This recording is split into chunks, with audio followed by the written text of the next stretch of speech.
جہاں صدائے رمضان۔ بسم اللہ الرحمن الرحیم۔ مولا صلی وسلم دائما ابدا علی حبیبک خیر الخلق کلہم۔ السلام علیکم ناظرین و سامعین کرام، 9 نیوز HD کے لائیو اسٹوڈیو سے رمضان المبارک کی اسپیشل ٹرانسمیشن صدائے رمضان کے ساتھ آپ کی خدمت میں حاضر ہے آپ کا میزبان محمد لقمان رضا۔ ناظرین و سامعین، رمضان المبارک کے ان بابرکت لمحات میں پرکیف ساعتوں میں یہ اسپیشل ٹرانسمیشن آپ تک پہنچائی جا رہی ہے۔ آج ام المؤمنین سیدہ صفیہ رضی اللہ تعالی عنہ آپ کے تذکار پاک ہوں گے۔ اس حوالے سے ہمارے ساتھ شریک گفتگو ہوں گے ہمارے مہمان اسلامک اسکالر جناب علامہ دانش رسول صاحب۔ ان کے ساتھ نبی رحمت صلی اللہ علیہ وآلہ وسلم کی بارگاہ ناز میں ہدیہ عقیدت پیش کرنے کے لیے ہمارے مہمان ثناخوان جناب ساجد علی ساجد صاحب، میں آپ دونوں معزز مہمانوں کو خوش آمدید کہتا ہوں۔ علامہ صاحب، سب سے پہلے تو امہات المومنین رضی اللہ عنہن چونکہ اہل بیت اطہار علیہم الرضوان میں سے ہیں، تو اس گھرانے کی اور پھر ان عظیم ہستیوں کی عظمت، رفعت اور شان کے تذکرے قرآن و سنت میں اور ان کی جو فضیلتوں کا ذکر ہے، ان کے جو امتیازات ہیں، ان کے حوالے سے کلام کیجیے۔ جی بہت شکریہ۔ بسم اللہ الرحمن الرحیم۔ صلاۃ و السلام علیکہ یا سیدی یا رسول اللہ وعلی آلکہ و اصحابکہ یا سیدی یا حبیب اللہ۔ بہت شکریہ آپ کا ایک مرتبہ پھر صدائے رمضان میں قرآن و سنت کی روشنی میں جی، حق کی صدا بلند کرنے کی سعادت آپ کے ذریعے حاصل ہو رہی ہے۔ اللہ کریم آپ کو اور آپ کی پوری ٹیم کو اس کی بہتر جزا عطا فرمائے۔ امہات المومنین رضی اللہ تعالی عنہن، بے شک اللہ تعالیٰ نے ان کو بہت بلند رتبہ عطا فرمایا، سبحان اللہ، ایسا مقام عطا فرمایا کہ تمام دنیا کی خواتین میں یہ ممتاز ہے۔ بے شک، اور خود قرآن کریم اس حوالے سے ہمیں رہنمائی بھی عطا فرماتا ہے۔ سبحان اللہ، سورہ احزاب میں ارشاد فرمایا، یا نساء النبی لستن کاحد من النساء، سبحان اللہ، کہ یہ عام عورتوں کی طرح نہیں ہے۔ یہ خواتین جو نبی علیہ السلام کے مبارک عقد میں آ گئیں، سبحان اللہ، حضور کے گھر کی زینت بن گئیں، جی، تو یہ عام خواتین کی طرح نہیں ہے۔ سبحان اللہ، ان کا مقام اور مرتبہ بہت بڑا ہے۔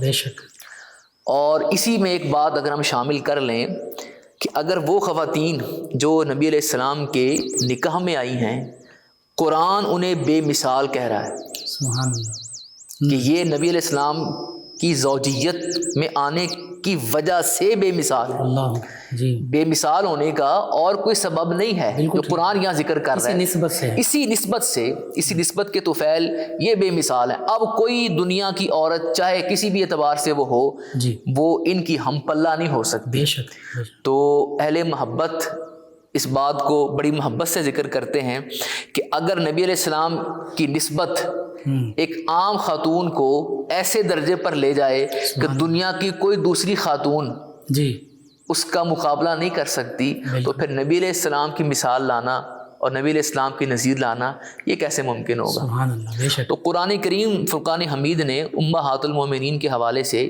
یہ پہلا بنیادی ایک کہہ لیں آپ کے بنیادی چیز وہ ذکر کی کہ یہ دنیا کی تمام عورتوں سے افضل عورتیں، سبحان اللہ، بہترین عورتیں ہیں بے شک، کہ جو نبی علیہ السلام کے مبارک نکاح میں آئیں۔ سبحان اللہ، اس کے بعد دوسرا درجہ جو نبی علیہ السلام کے نکاح میں آنے کے بعد انہیں ملتا ہے، جی، وہ امت کی ماں ہونے کا درجہ ہے۔ سبحان اللہ، تمام جتنی بھی ازواج مطہرات ہیں تو نبی علیہ السلام کے نکاح میں آ گئیں تو قرآن کہتا ہے وَأَزْوَاجُ أُمَّهَاتُهُمْ، سبحان اب یہ تمام ایمان والوں کی مائیں ہیں۔ سبحان اللہ، اور یہ کتنا بڑا رتبہ، جی، اور یہ بھی نبی علیہ السلام کی وجہ سے ہے۔ بے شک، تو نبی علیہ السلام کی گو کہ ہمارا موضوع کلام نسبت محبوب علیہ السلام تو نہیں ہے، لیکن ضمنی طور پہ یہ بات عرض کرنا اپنے دیکھنے سننے والوں کو بتانا ضروری ہے کہ نبی علیہ السلام کی نسبت کیسی پاکیزہ نسبت ہے اور کیسی اعلیٰ نسبت ہے کہ جو اس نسبت کے ساتھ جڑ جاتا ہے وہ بے مثال و بے نظیر ہو جاتا ہے۔ سبحان اللہ، بے شک، اب نبی علیہ السلام کے نکاح میں آنے سے پہلے بھی تو یہ خاتون ہی تھیں،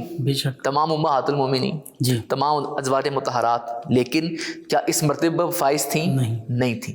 کیا تمام امت کی مائیں قرار پائیں تھیں؟ نہیں تھیں۔ جواب نفی میں آئے گا۔ لیکن جب نبی علیہ السلام کی نسبت قائم ہو گئی تو اب دیکھیے قرآن ان کی شان کو بیان کر رہا ہے، قرآن کے مقام کو بیان کر رہا ہے، ان کے درجات کو بیان کر رہا ہے۔ تو جن کو اللہ اپنے کلام میں جن کا ذکر فرما رہا ہے بالیقین وہ بہت شانوں کی مالک ہے۔ اچھا، یہاں پر ایک بات اور بھی دیکھنے سننے والوں کو عرض کرتے چلیں کہ یہ معاملہ گو کہ یہاں پر یہ بات بھی ہم یاد رکھیں کہ تمام ازواج مطہرات تمام ایمان والوں کی مائیں ہیں، اور ان کا مقام اور مرتبہ ایک حقیقی ماں سے بھی زیادہ ہے۔ بے شک، یعنی جتنا ہم احترام اور ادب اپنی حقیقی ماں کا کرتے ہیں اس سے بھی کئی گنا زیادہ احترام اور ادب ہم امہات المومنین کا کریں گے۔ بے شک، لیکن کچھ چیزیں ایسی ہیں، مثال کے طور پر جیسے ہم اپنی والدہ سے تنہائی میں بات کر سکتے ہیں، مل سکتے ہیں، پاس بیٹھ سکتے ہیں، لیکن جو امہات المومنین ہیں ان کا معاملہ اس حقیقی ماں والا نہیں ہے، ان کے ساتھ پردے کا معاملہ ہے، اور یہ بھی ان کے شرف کی وجہ سے، ان کی بزرگی کی وجہ سے کہ اگر کوئی سوال کرنے سے قرآن نے اس بات کی وضاحت کی سوال کرنا ہے تو پردے میں کیا جائے گا۔ اللہ اکبر۔ جیسے کہ ہم دیکھتے ہیں کہ صحابہ کرام علیہم الرضوان امہات المومنین کے حضور حاضر ہو کر مختلف سوالات عرض کیا کرتے تھے، بالخصوص حضرت سیدہ عائشہ صدیقہ رضی اللہ تعالیٰ عنہ کے پاس کثیر تعداد میں صحابہ کرام حاضر ہوتے تھے، تو پردے میں سوال ہوتا تھا اور پردے میں ہی جواب اس کا وَإِذَا آتا تھا۔ سَأَلْتُمُوهُنَّ مَتَاعًا فَاسْأَلُوهُنَّ مِنْ وَرَاءِ الْحِجَابِ۔ جی، قرآن نے اس بات کی مکمل وضاحت کی کہ جو سوال کرنا ہے وہ پردے میں کیا جائے گا۔ اور پھر جیسے ہماری حقیقی ماں ہے تو جو ہماری حقیقی والدہ کا باپ ہے وہ ہمارے نانا لگیں گے، والدہ جو ہے وہ نانی لگیں گی، لیکن یہاں پر یہ معاملہ نہیں ہے۔ یعنی جو امہات المومنین کے والدین ہیں ان کے جو اعزاء اقربا ہیں تو جیسے حقیقی ماں کے ذریعے کچھ رشتے ہمارے بن جاتے ہیں، یہاں پر یہ معاملہ نہیں ہوگا۔ اور یہ بھی ایک قسم کی دیکھی جائے تو فضیلت ہے کہ جو نسبت رسول کی وجہ سے فضیلت حاصل ہو رہی ہے، اللہ کریم نے اسی کو ہی مقدم رکھا ہے کہ نسبت رسول کے حوالے سے جو نسبت جو مقام اور مرتبہ ہے اسی کو فوقیت دی گئی ہے کہ محبوب علیہ السلام کے نکاح میں آنے کے بعد اب یہ بے مثال ہیں، کوئی دنیا کی دوسری عورت ان کا مقابلہ نہیں کر سکتی، اور نبی علیہ السلام کے نکاح میں آنے کے بعد اب یہ تمام امت کی، تمام ایمان والوں کی، تمام اہل اسلام مسلمانوں کی مائیں ہیں، اور ایسی مائیں ہیں کہ اپنی حقیقی ماں سے بھی بڑھ کر ان کا احترام اور ادب کیا جائے گا۔ اور فضیلت بھی، اور یہی فضیلت ہے ان کی، بہت بڑی فضیلت ہے ان کی کہ نبی علیہ السلام کے نکاح میں آ جانا اور پھر پوری امت کی جو ہے وہ ماں کے درجے پر فائز ہونا، یہ فضیلت۔ اور پھر آپ دیکھیں کہ امہات المومنین کے ذریعے ہی یہ بھی ایک اہم بات ہے کہ نبی علیہ السلام شوہر کیسے تھے، سبحان اللہ، یہ بھی انہیں کے ذریعے معلوم ہوا نا ہمیں۔ نبی اسلام کی گھریلو زندگی جو ہے وہ کیسی تھی، گھر میں آپ کیسے رہتے تھے، ازواج کے ساتھ آپ کا رویہ کیسا تھا، اور دیگر معاملات جو جن کا تعلق آپ کی گھر کی زندگی کے ساتھ ہوتا ہے، وہ سارے معاملات ہمیں امہات المومنین ازواج مطہرات ہی کے ذریعے معلوم۔ سیدہ صفیہ رضی اللہ عنہا نبی کریم صلی اللہ علیہ وسلم کی زوجہ مطہرہ، آپ کا خاندانی تعارف، خاندانی پس منظر، تاکہ ہمارے سننے دیکھنے والوں کو پتہ چلے کہ کس قبیلے کس خاندان سے تعلق رکھتی تھیں اور ان کا سلسلہ نسب کیا تھا اور ان کو کیا رفعت حاصل تھی۔ جی بالکل، چونکہ ہم نے آج خصوصیت کے ساتھ حضرت سید صفیہ بن حوی بن اخطب رضی اللہ تعالیٰ کا ذکر خیر کرنا ہے، تو آپ نبی علیہ السلام کی بڑی چہیتی زوجہ تھی۔ سبحان اللہ، ٹھیک ہے۔ 11 ازواج مطہرات جو ہیں، گو کہ نبی علیہ السلام نے بحیثیت شوہر سب کے ساتھ ہی ایسا رویہ اختیار فرمایا ہے کہ اس سے بہتر رویہ انسانی سوچ میں نہیں آ سکتا، بالکل ٹھیک، اس میں کوئی دو رائے نہیں ہے، اور اپنے کیا بیگانے کیا سب اس بات کو تسلیم کرتے ہیں۔ سبحان اللہ۔ تو حضرت صفیہ رضی اللہ تعالیٰ عنہ یہ خیبر کے موقع پر ان کا نبی علیہ السلام، جو کہ آگے چل کے مزید اس پہ ہم بات کریں گے، جی، ان کا تعلق خاندان بنی اسرائیل کے ساتھ تھا، ٹھیک، اور یہ کوئی معمولی شخصیت نہیں ہے، یہ اپنے علاقے کے سردار کی بیٹی تھی، اللہ اکبر، اور بڑا شاہی جلال اور حشمت جو ایک ہوتا ہے بادشاہی ماحول کے اندر، وہ سارا کچھ آپ کو حاصل، نام میں پلی بڑی تھی، ناز و نام میں پلی بڑی، اور پھر ایک سردار کی بیٹی ہونے کی حیثیت سے، اور پھر یہ حضرت سیدنا ہارون علیہ السلام کی اولاد میں سے تھی۔ سبحان اللہ، ٹھیک. آگے چل کے اس کی مزید وضاحت ہم انشاءاللہ نزید کریں گے. تو آپ کی یہ اولاد میں سے تھی. جی. تو اس لحاظ سے دیکھا جائے تو آپ خاندانی پس منظر آپ کا، پھر قبیلہ آپ کا، اور پھر ظاہری طور پہ جو صورتحال ہمارے سامنے آتی ہے وہ ان تمام چیزوں کا خلاصہ اگر نکالا جائے اور رزلٹ نکالا جائے تو حضرت سیدہ صفیہ رضی اللہ تعالیٰ عنہا مقام اور مرتبے کے لحاظ سے جی. ایک تو نسبت رسول والا معاملہ تو وہی ہوا، جی. اس سے پہلے کی جو بات ہے کہ وہ تو سب سے فوقیت والی بات ہے نا، محبوب علیہ السلام کی عقد میں آ جانا. اس سے پہلے بھی آپ اپنے اس کہہ لیں کہ ماحول کے اندر، اپنے علاقے کے اندر ایک مقام اور مرتبہ رکھتی تھی. سبحان اللہ، سبحان اللہ. جی ناظرین سامعین، بہت خوبصورت گفتگو ہو رہی ہے مومنوں کی ماں ام المومنین سیدہ صفیہ رضی اللہ تعالیٰ عنہ آپ کے حوالے سے. اور حقیقت یہی ہے کہ نبی رحمت صلی اللہ علیہ وآلہ وسلم کے ساتھ جن جن ہستی کو، جن جن شخصیت کو نسبت حاصل ہوئی، ان کو اللہ تعالیٰ نے وراء الورا مقامات عطا فرمائے. صحابہ کرام علیہم رضوان ہوں، اہل بیت کرام علیہم رضوان ہوں، جن میں نبی کریم صلی اللہ علیہ وآلہ وسلم کی تمام ازواج مطہرات رضی اللہ عنہم شامل ہیں. آقا کریم صلی اللہ علیہ وآلہ وسلم کے شہزادے، شہزادیاں، نواسے، نواسیاں، نبی کریم صلی اللہ علیہ وآلہ وسلم کے والدین کریمین طیبین. تو یہ ساری ہستیاں جو ہیں انہیں آقا کریم صلی اللہ علیہ وآلہ وسلم سے نسبت حاصل ہے. اس وجہ سے یہ ہمارے لیے ادب اور احترام کے لائق ہیں، اور ان ہستیوں کا ادب احترام بجا لانا ہم مسلمانوں کے لیے، ہمارے لیے ضروری ہے. ناظرین سامعین، 9 نیوز HD کے لائیو اسٹوڈیو سے رمضان المبارک کی یہ اسپیشل ٹرانسمیشن صدائے رمضان آپ تک پہنچائی جا رہی ہے. ہمارے ساتھ موجود ہیں ساجد علی ساجد صاحب، نبی رحمت صلی اللہ علیہ وآلہ وسلم کی بارگاہ اقدس میں الہائے عقیدت پیش کریں گے. جناب ساجد علی ساجد صاحب. نہیں کوئی زمانے میں ہمارا یا رسول اللہ، ہمارا یا رسول اللہ. نہیں کوئی زمانے میں ہمارا یا رسول اللہ، تمہارے ہیں تمہارا ہے سہارا یا رسول اللہ، سہارا یا رسول اللہ. ہوں سر سے پاؤں تک ڈوبا ہوا غم کے سمندر میں، ہوں سر سے پاؤں تک ڈوبا ہوا غم کے سمندر میں. نہیں آتا نظر کوئی کنارہ یا رسول اللہ، کنارہ یا رسول اللہ. خدا نے آپ کو رحمت بنا کر فرش پر آقا، خدا نے آپ کو رحمت بنا کر فرش پر آقا، گناہ گاروں کی بخشش کو اتارا یا رسول اللہ، اتارا یا رسول اللہ. سوائے آپ کے کوئی نہیں عرشی کا دنیا میں، یا رسول اللہ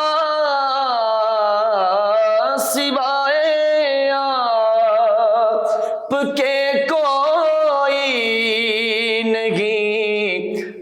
عرشی کا دنیا میں ذرہ ہوں بنا ڈالو ستارہ یا رسول اللہ، ستارہ یا رسول اللہ، تمہارے ہیں تمہارا ہے سہارا یا رسول اللہ، سہارا یا رسول اللہ۔ ماشاء اللہ، جزاک اللہ، بہت خوب۔ ناظرین سامعین، 9 نیوز HD کے لائیو اسٹوڈیو سے یہ اسپیشل ٹرانسمیشن صدائے رمضان المبارک، اور آج ہم ام المومنین سیدہ صفیہ رضی اللہ تعالی عنہ آپ کے تذکار پاک کر رہے ہیں۔ ہمارے ساتھ شریک گفتگو ہیں ہمارے مہمان اسلامک اسکالر جناب علامہ دانش رسول صاحب۔ ناظرین سامعین، یہ وہ ہستیاں ہیں، وہ عظیم ہستیاں کہ جن کا ذکر کرنا بھی رحمتوں کے نزول کا باعث بنتا ہے، اور جن کا ذکر دلوں اور ہمارے اذہان کو روشن منور کرنے کا باعث بنتا ہے، اور ان ہستیوں کی محبت، ادب، احترام بجا لانا یہ بھی ضروری، جیسے علامہ صاحب بھی اس حوالے سے گفتگو کر رہے تھے، اور پھر ان ہستیوں کے پاکیزہ تذکرے کرنا یہ امت مسلمہ کے لیے اور بالخصوص خواتین اسلام کے لیے، ہماری آنے والی نسلوں کے لیے اس لیے بھی ضروری ہیں کہ ہمیں پتہ چلے کہ ہمارے اصل رول ماڈل کون ہیں، ہمارے اصل ہیروز کون ہیں، تاکہ ہم، ہمارے آنے والی نسلیں، ہماری بچیاں، خواتین اسلام ان ہستیوں کے نقش قدم پر چلنے والے بن سکیں۔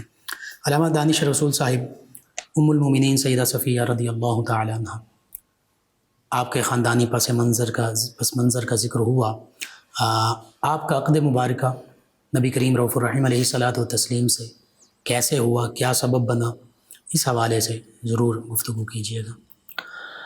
جی، آپ کا جو عقد ہے یہ نبی علیہ السلام سے خیبر کے موقع پر ہوا تھا، ٹھیک، اور آپ جو خیبر کا مارکہ ہوا جی، اس میں چونکہ مسلمان فتح یاب ہو گئے تھے، ٹھیک ہے، تو یہ مال غنیمت میں آئی تھی، ٹھیک، تو سب سے پہلے حضرت دحیہ کلبی رضی اللہ تعالیٰ انہوں نے ان کو پسند کیا اپنے لیے، ٹھیک ہے، کیونکہ خاندانی پس منظر جیسے میں نے عرض کیا وہ بھی تھا، اور یہ ظاہری حسن و جمال کے اعتبار سے بھی ٹھیک ہے، ایک مقام اور مرتبہ رکھتی جی، تھی۔ ان کے حصے میں آئی داحیہ کلبی رضی اللہ، جی، انہوں نے اپنے لیے انتخاب کیا کہ میں ان کے ساتھ جو ہے وہ اپنا عقد کا معاملہ ٹھیک ہے، کر لوں گا۔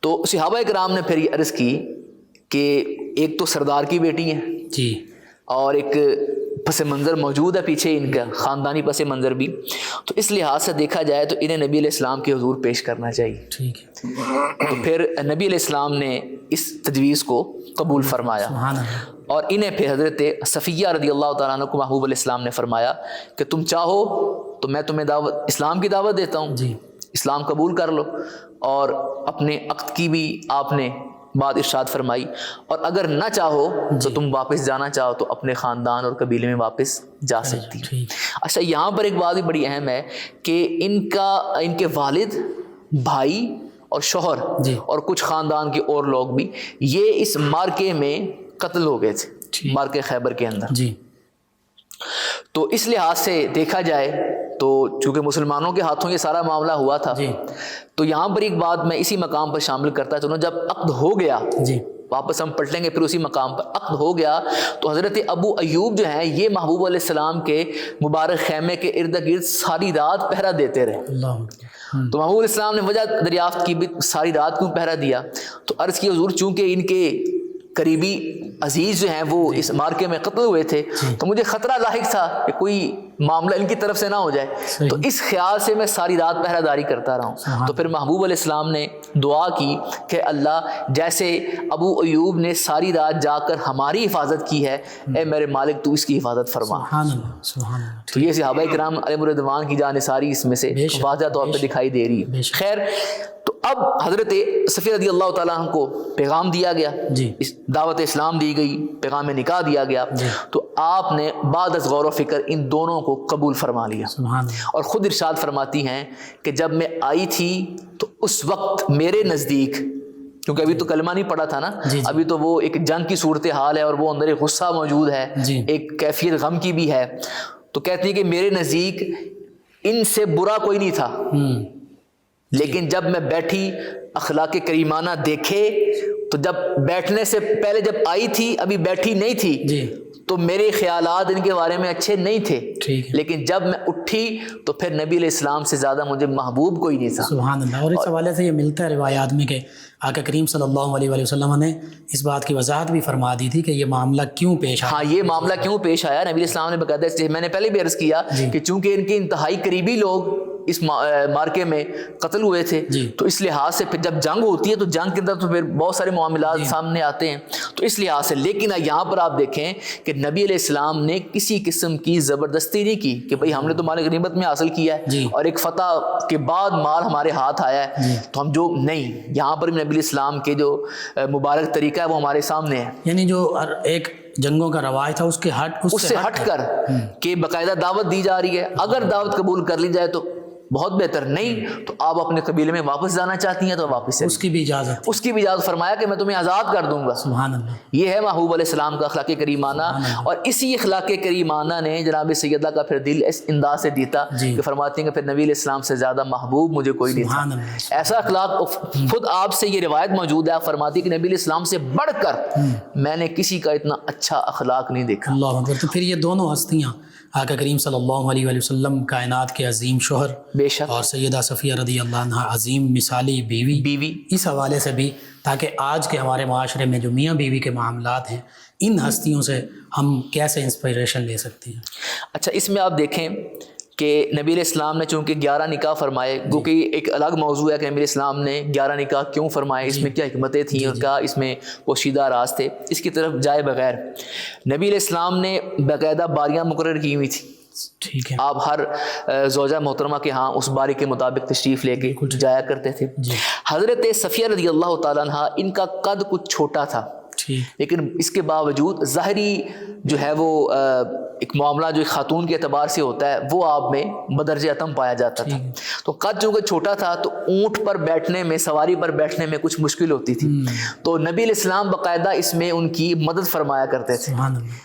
اس اعتبار سے نہیں کہ میں اب شوہر ہوں تو اب میں اس کو سواری پہ بٹھاؤں گا. اگر ہم آج کے معاشرے کے تناظر میں اس بات کو دیکھیں کہ اگر شوہر جو ہے ایک گلاس پانی پلا دے یا کوئی کام بیوی کا کہا ہوا کر دے یا اس کے کسی کام میں کوئی معاونت کر دے تو عمومی طور پہ جس قسم کی تانا زنی شوہر کو برداشت کرنا پڑتی ہے. اگر اس تناظر میں دیکھا جائے تو نبی علیہ السلام کا مبارک اسوہ یہ نہیں ہے جو آج ہمیں معاشرے میں نظر آ رہا ہے. نبی علیہ السلام نے باقاعدہ ان کے لیے آسانی پیدا کرنی اور وہ بھی پھر ادب ملحوظ خاطر رکھتی تھی کیونکہ ام المومنین ازواج مطہرات میں سے تھی. کوئی عام بات تو نہیں ہے، مزاج کو جانتی تھی اور یہ بھی جانتی تھی کہ میں کس کے عقد میں آئی ہوں اور میرا ان کے عقد میں آنے کے بعد کیا مقام اور مرتبہ بنا کہ اللہ کا قرآن میری شان کو بیان کر رہا ہے. خیر، اب نبی علیہ السلام پھر ایک موقع پر یہ بھی ہوا کہ دوران سفر جو ہے وہ آپ کا اونٹ جو ہے وہ تھک گیا تو آپ پیچھے رہ گئیں. ٹھیک ہے، سواری کے تکنے کی وجہ سے آپ پیچھے رہ گئیں.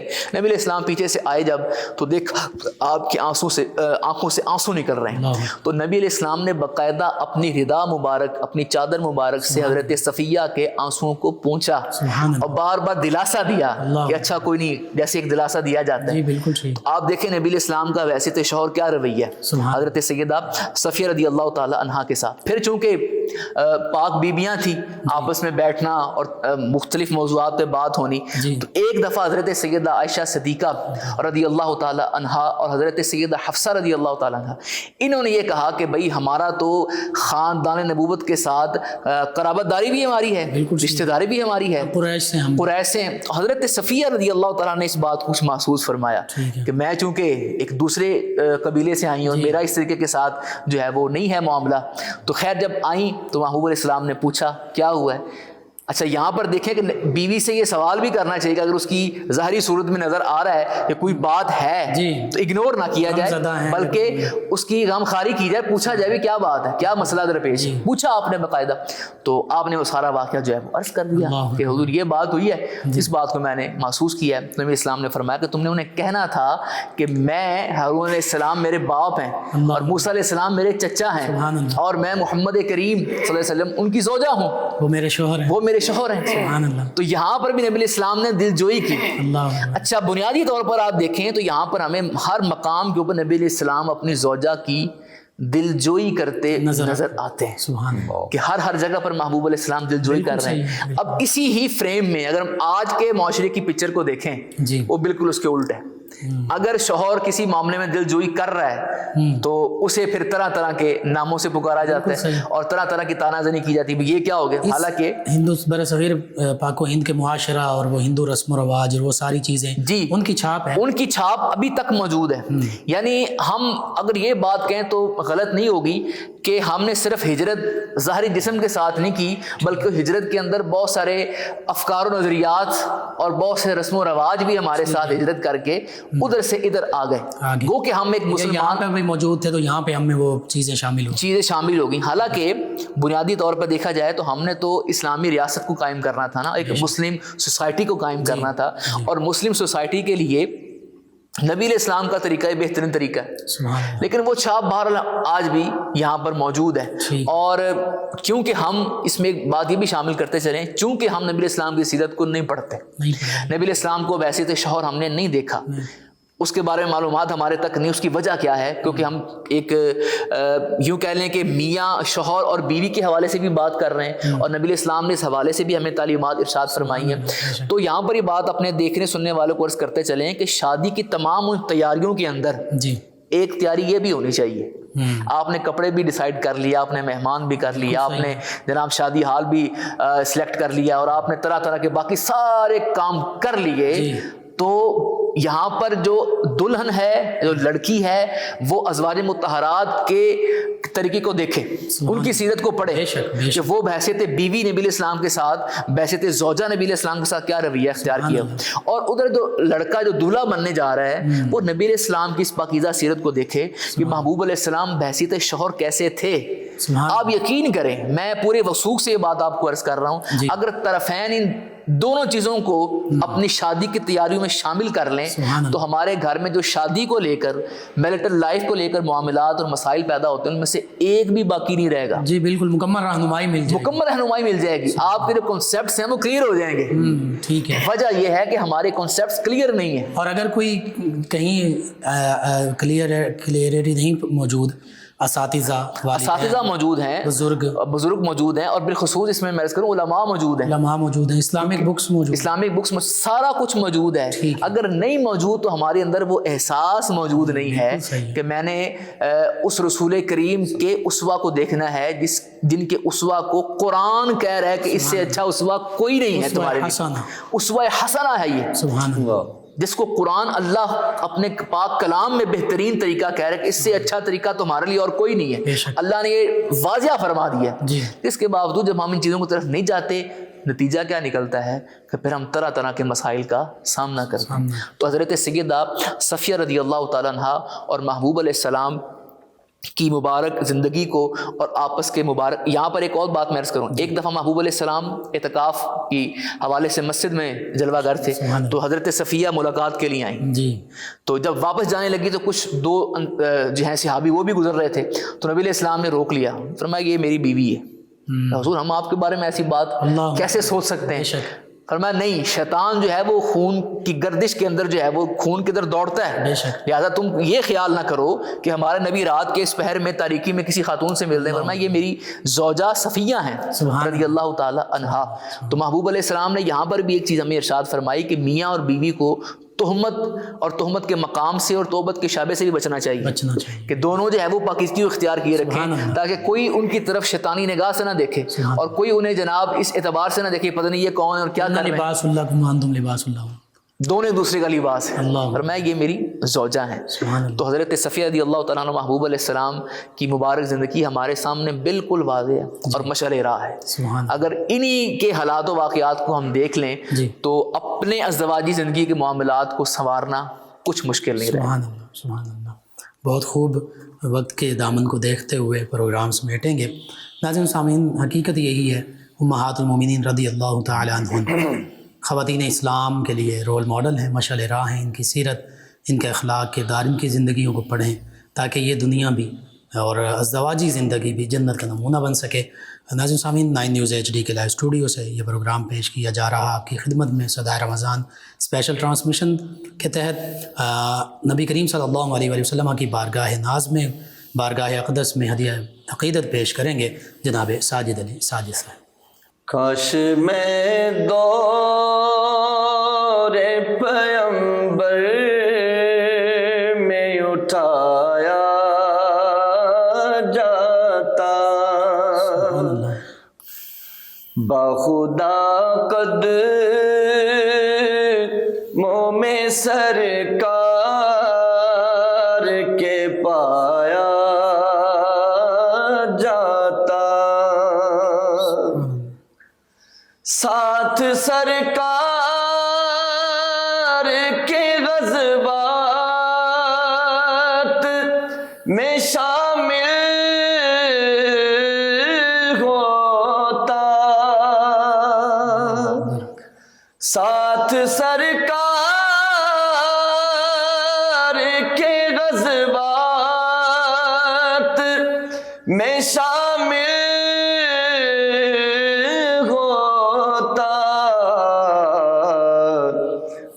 کی نصرت میں لہو میرا بہایا جاتا، ریت کے ذروں میں اللہ بدل دیتا مجھے، ریت کے ذروں میں اللہ بدل دیتا مجھے، پھر مجھے راہ محمد میں بچھایا جاتا، خاک ہو جاتا میں سرکار کے قدموں کے تلے،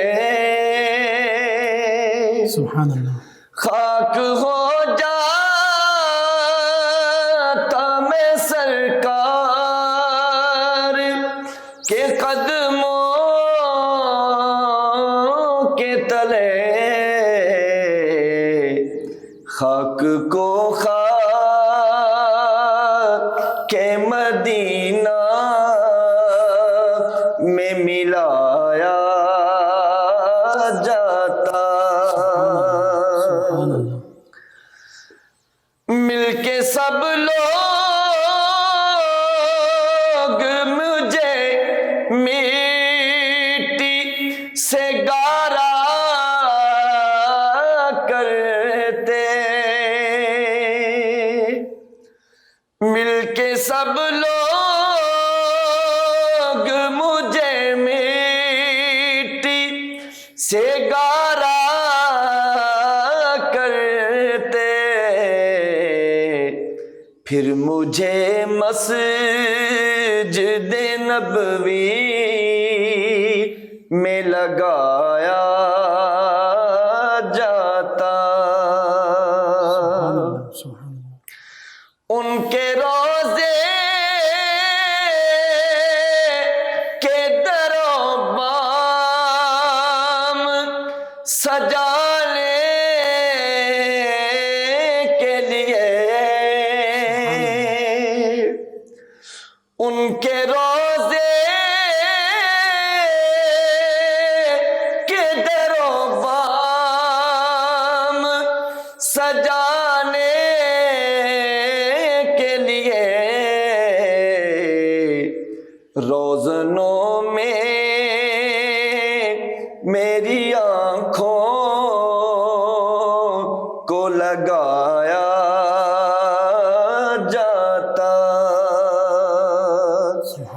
کاش میں دور پیمبر میں اٹھایا جاتا، سبحان اللہ، لایا جاتا سر دربار اسیروں کی طرح، لایا جاتا سر دربار اسیروں کی طرح، حکم پر ان کے میں آزاد کرایا جاتا، کاش میں دور پیمبر میں اٹھایا جاتا، سبحان اللہ، باخدا قدموں میں سرکار کے پایا جاتا۔ ماشاء اللہ، بہت خوب، بہت خوب۔ ناظرین سامعین، 9 نیوز HD کے لائیو اسٹوڈیو سے رمضان المبارک کی اسپیشل ٹرانسمیشن صدائے رمضان کا یہ آج کا پروگرام اختتام پذیر ہوتا ہے۔ اپنے میزبان محمد لقمان رضا اور ہمارے معزز مہمانوں کو اجازت دیجیے، اللہ نگہبان۔ فیض شاہ جہاں صدائے رمضان